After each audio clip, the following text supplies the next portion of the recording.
friends, if you're from across the world, Joe and Jordan is back on the studio. Well, first of all, let me say Happy New Year's to all, family, friends, and viewers, subscribers.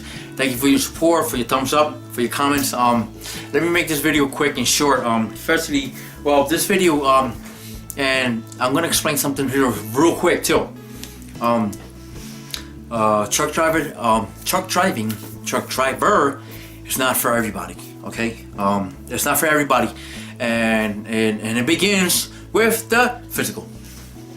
The physical, which is the physical card. Physical card it's the medical examiner certificate.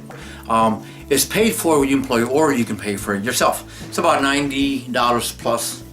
Okay, so when you're gonna go ahead and go to orientation, the first thing I'm gonna ask you is for your driver's license, of course, your certificate, and your long form. You always need the long form. The long form is the one that you fill in black and white. You know, this is all the questionnaire, basically what that is. And if you don't have your long form, you can always contact your doctor, and they will fax it over to the company. Okay, no big deal. You know, it can be done. Now, do everybody qualify for that? You need to know. Okay, because first what you do is the DOT physical is to evaluate whether you are a driver or healthy enough to be a driver, and then to operate a commercial vehicle. And they just want to determine if you have diabetes, high blood pressure, loss of vision, and sleep disorder, if you can fall asleep, and many things, you know. So they just want to be sure, 100% sure that you're healthy enough to drive for the company. So that's why companies, they just want to determine if you're healthy enough to drive a commercial vehicle. And that's not for everybody. And let me add more to it. Not only because of DOT physical, is because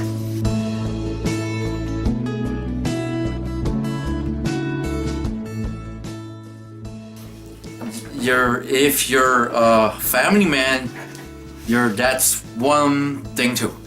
Because if you're a family man and you're looking to be home every night, it's not gonna happen.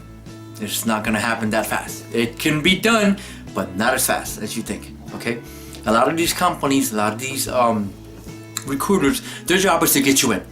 Once you're in, then that's it. They just, sometimes I even call my own recruiter like, hey, wait a minute, where's the signing bonus? Or whatever happened to the days that I was supposed to be home? They don't even want to answer you. So just like that. So once you're in, you're in. Okay? So their job is to get you in. And then you do get to be home, but not like they say. Okay, let me make this, let me put it this way. You have a 70 clock.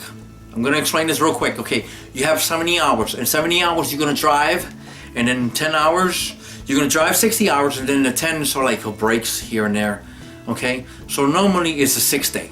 You drive for 6 days. You're doing 8 hours. After the 8 hours, you have to take a mandatory 30-minute break for it to give you another 4 hours. So you're driving 8 hours plus another 4. It's about 12 hours a day that you're driving.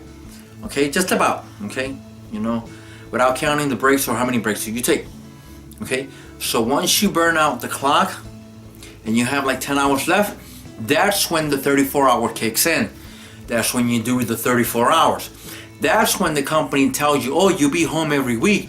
And it's because you have to do the 34-hour reset. Now, 34 hours is a whole 24 hours, a whole day, and you add another 10 hours to that. So it's 34 hours. A lot of people tell you that you're home every day if you're close by. So if you drive across the house, then you can stop by and say hello.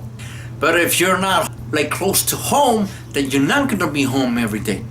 So when you're down to the 60 hour and you have like 10 hours left to drive, then what you do is you do your route, and then you ask them to put you near the house or near home. So that's when you do your 34-hour reset. So that you stop the truck, put yourself on sleeper berth, and then you rest 34 hours. After the 34 hours, and then it starts as soon as you put your sleeper berth or off duty, that's when it kicks in. And you do your 34-hour reset, 24, and then an extra 10, and then that's it. And then you go on back to work. Just like that.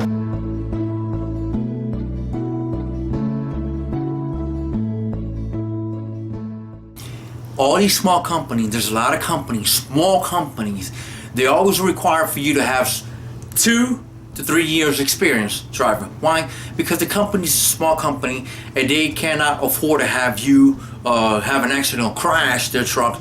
So that's why they want you to be 2 to 3 years experience with a clean record.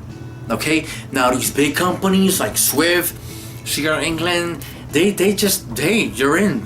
You got 3 months experience, you're in. I mean, it's just they're so big that if you have, I mean, nobody wants an accident, but if you have an accident with them, it's so different because they will replace the truck or they'll put it on a shop and they have enough money to cover that.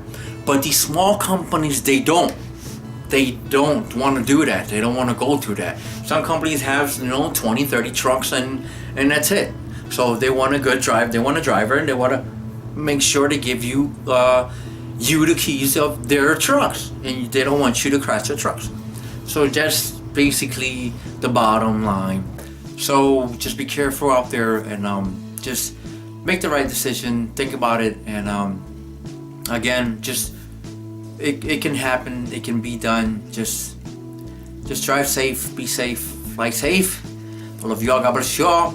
I'll see you in my next video, and I got more for you. So I'll see you soon.